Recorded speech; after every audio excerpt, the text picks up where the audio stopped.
Hey, c'est Romain, on se retrouve pour une nouvelle vidéo et on va parler d'iOS 11.4 en bêta numéro 5.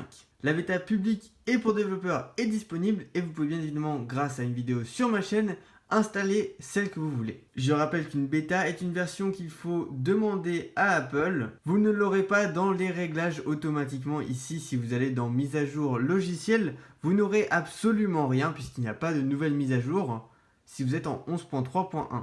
Le principe d'une bêta, c'est que des gens la testent, comme moi par exemple ici, et envoient à Apple les bugs qu'ils ont pu trouver et les anomalies qu'on a dans la version. Ces bugs sont donc corrigés avant la sortie officielle que vous allez recevoir sur votre iPhone. Je tenais à préciser ceci parce qu'on me demande souvent pourquoi est-ce que je n'ai pas cette version-là sur mon iPhone. C'est simplement parce que vous n'êtes pas inscrit au programme de bêta, ce que je ne conseille pas à tout le monde sur tous les appareils.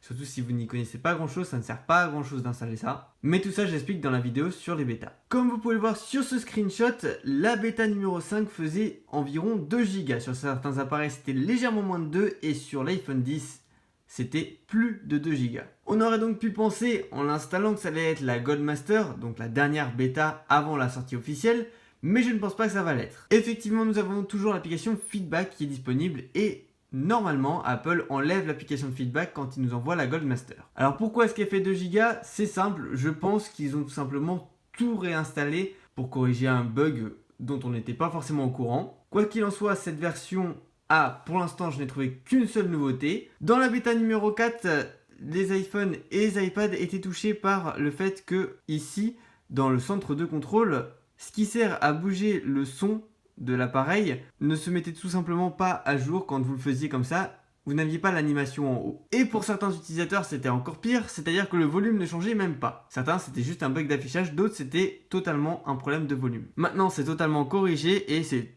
super fluide. J'ai passé plusieurs heures à l'utiliser sur ces 5 appareils que vous voyez ici et la fluidité est vraiment très sympathique, même sur le 5S, mais bon, sur le 10 où j'ai été le plus de temps possible, c'est super fluide. Mais on va, comme la dernière fois, regarder Geekbench, qui est donc, je le rappelle, une application qui permet de tester les performances des iPhones, iPad et iPod. Donc voilà, on va regarder tous les scores. Je n'en ai pas pour le 5S puisque je n'ai pas installé l'application, elle est payante, elle coûte 1€ et quelques centimes.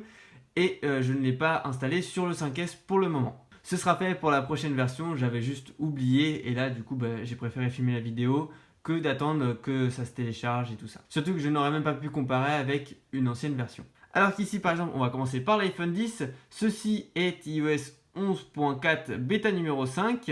Et ici nous avons la bêta numéro 4. Vous pouvez voir que les scores sont à peu près les mêmes entre les deux. Et au niveau de l'utilisation, c'est plutôt la même chose. Pour la batterie, c'est pareil. La batterie tient beaucoup mieux avec iOS 11.4. Pour l'iPhone 6, iOS 11.4 bêta numéro 5. Et ici, bêta numéro 4. Comme vous pouvez le voir, on a une légère baisse, mais c'est pas grand chose. S'il n'y a pas une différence de sens, c'est pas énorme. Pareil, à l'utilisation, c'est plutôt fluide. On voit pas la différence avec l'ancienne bêta. Pour le 6S, c'est pareil, les chiffres changent un tout petit peu. Là, c'est la bêta 5, là, c'est la bêta 4. Et pour ce qui est de la fluidité, c'est plutôt bon. Pour ce qui est de la batterie, pour ces deux iPhones, c'est pareil, ils tiennent plutôt bien, mieux qu'en iOS 11.3. On finit donc avec le 6S Plus.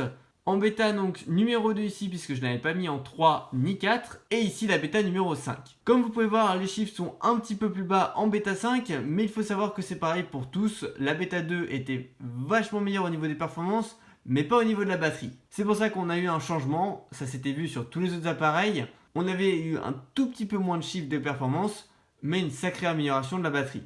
Et c'est pareil sur ce 6S Plus. Donc voilà, si vous êtes détenteur d'une bêta, je vous conseille de mettre à jour, surtout si vous êtes à la bêta 4. La bêta 5 est bien plus stable, même si elle est longue à télécharger. Pour ce qui est d'une sortie publique, on n'a bien évidemment pas d'infos. Elle devrait sortir, ou si on continue à avoir des bêtas, début juin avec la WWDC 2018, où on aura donc la présentation d'iOS 12. Ou alors elle sortirait un petit peu avant. Peut-être même à la fin de la semaine, on pourrait avoir la Goldmaster et une sortie officielle la semaine prochaine. Ou la semaine prochaine, une Goldmaster et dans la fin de semaine ou la semaine d'après, la version officielle.